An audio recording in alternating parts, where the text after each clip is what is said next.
latest update. So maliwanag po dito, ang impeachment laban kay Sara Duterte ay diretso na sa Senado. Sara Duterte tuluyan ng mapapatalsik sa pamamagitan ng impeachment. Alright, welcome back to my YouTube channel. I'm Andes Vlog.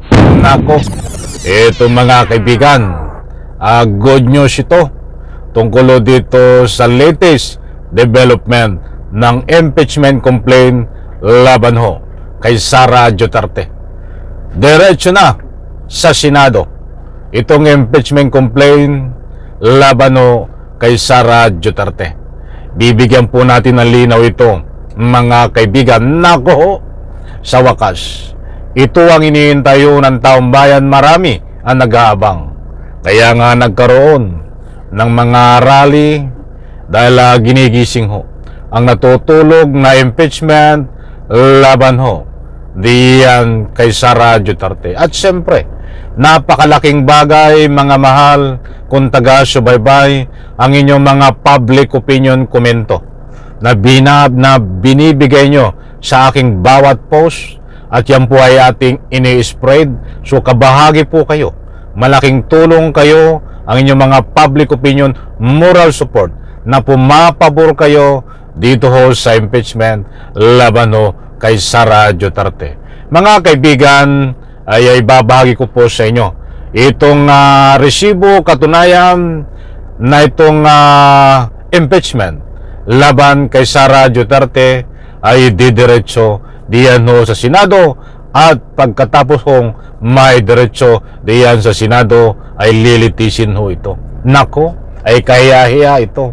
Isang vice presidente nandayang kanililitis sa pamagitan ng pagnanakaw di umano ng kaban ng taong bayan, pera ng taong bayan, pera ng Republika ng Pilipinas. Nako, ay ito, ibabagi ko muna sa inyo ang ilang mga kaganapan naganap at magaganap pa tungkol sa latest development na aksyon ng Kamara, at siyempre itong mga nag-endorso para maihatid sa Kamara ang impeachment. Ito po, shout out po sa lahat.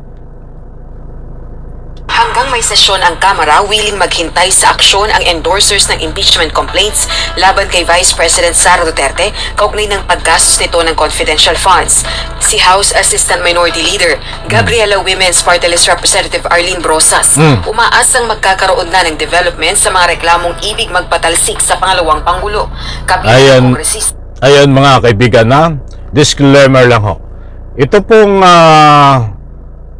binabahagi ko sa inyo na balita na ito ay one day ang nakakaraan, mga kaibigan.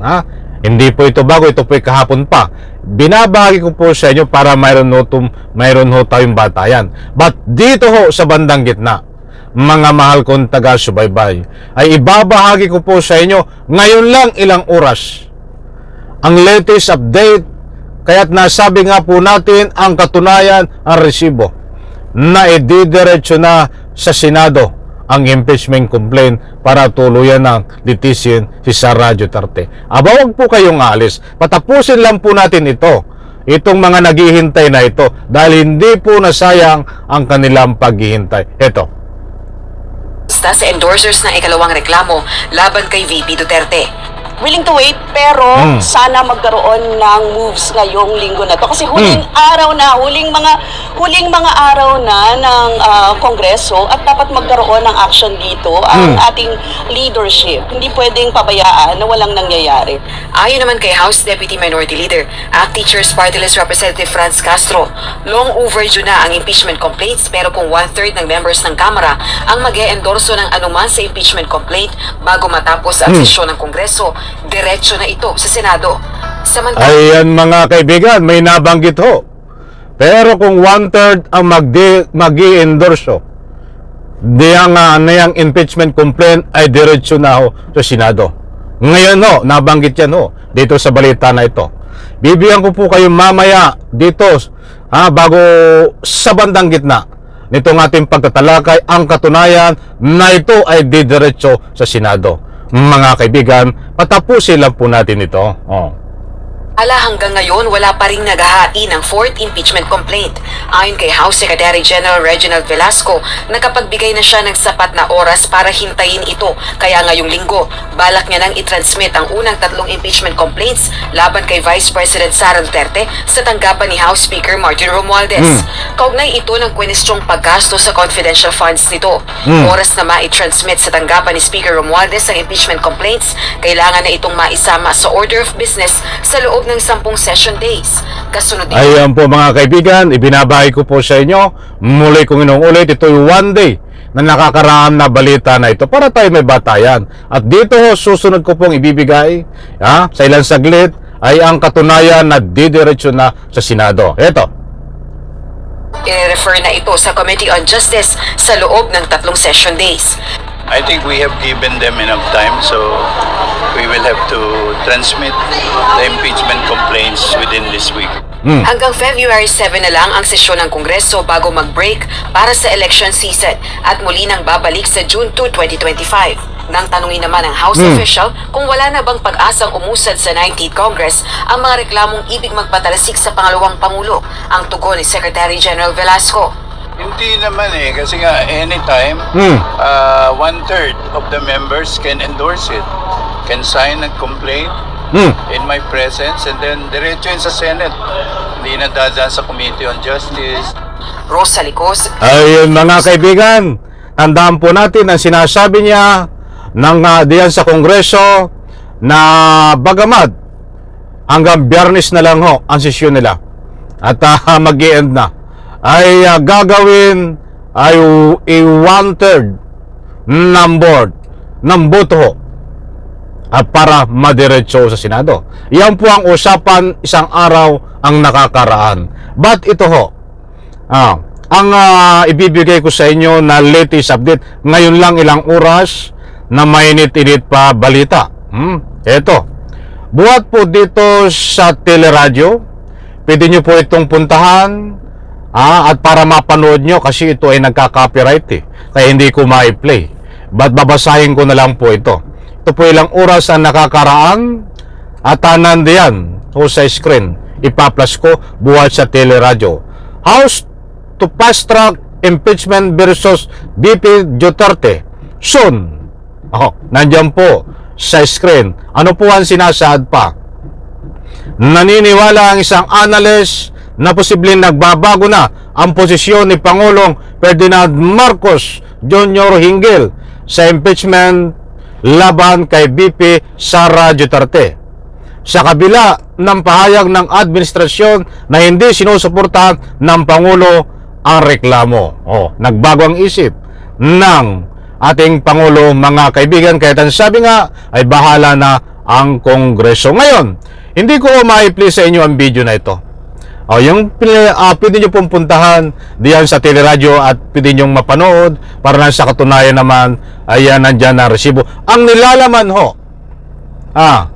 ng resibo na yan buhat sa teleradyo, kung mapanonoorin nyo ay may umiikot ngayon na papel na 1/3 na kinukuha na perma ay ilalabas ngayon o until Friday o pwedeng mamaya, pwedeng bukas, basta't hanggang Friday.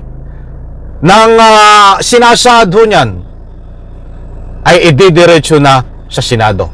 Mga kaibigan, may gumugulong ngayong papel na pinipirmahan para maidiretso ho sa Senado itong impeachment complaint. I'm very sorry, I apologize, hindi ko ma-play dahil nagka-copyright ang teleradyo, maapektuhan itong aking YouTube channel.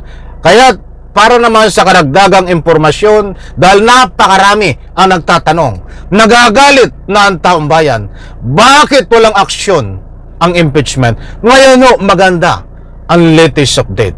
Puntahan nyo po ang teleradyo dahil nandiyan po ang mainit-init pa na latest update. Mayroon pong impormasyon. Gumugulong ang papel na pinipirmahan ng mga congressman para maidiretso diyan ho sa Senado. Kaya't kabang-abang ho ito mga kaibigan.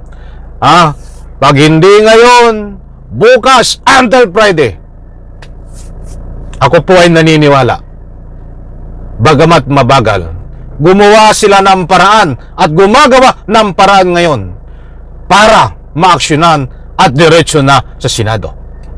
Yan po ang nakuha nating latest update. So maliwanag po dito, ang impeachment laban kay Sara Duterte ay diretso na sa Senado. Sara Duterte tuluyan ang mapapatalsik sa pamamagitan ng impeachment. Yan po mga kaibigan, muli kong inuulit, anuman ang inyong salubin dito, diyan po sa comment section, wag po kayong masawa magbigay ng anumang public opinion dahil kabahagi kayo sa mga nagsusulong ng impeachment complaint sa pamamagitan ng inyong public opinion. Ay ini-spread po natin yan mga kaibigan, datapuat maganda po ang result. Muli po maraming salamat, pagpalain po tayo lahat. Ito po ng ating tinatalakay. Muli kong inuulit, abangan po natin ngayon, bukas until Friday.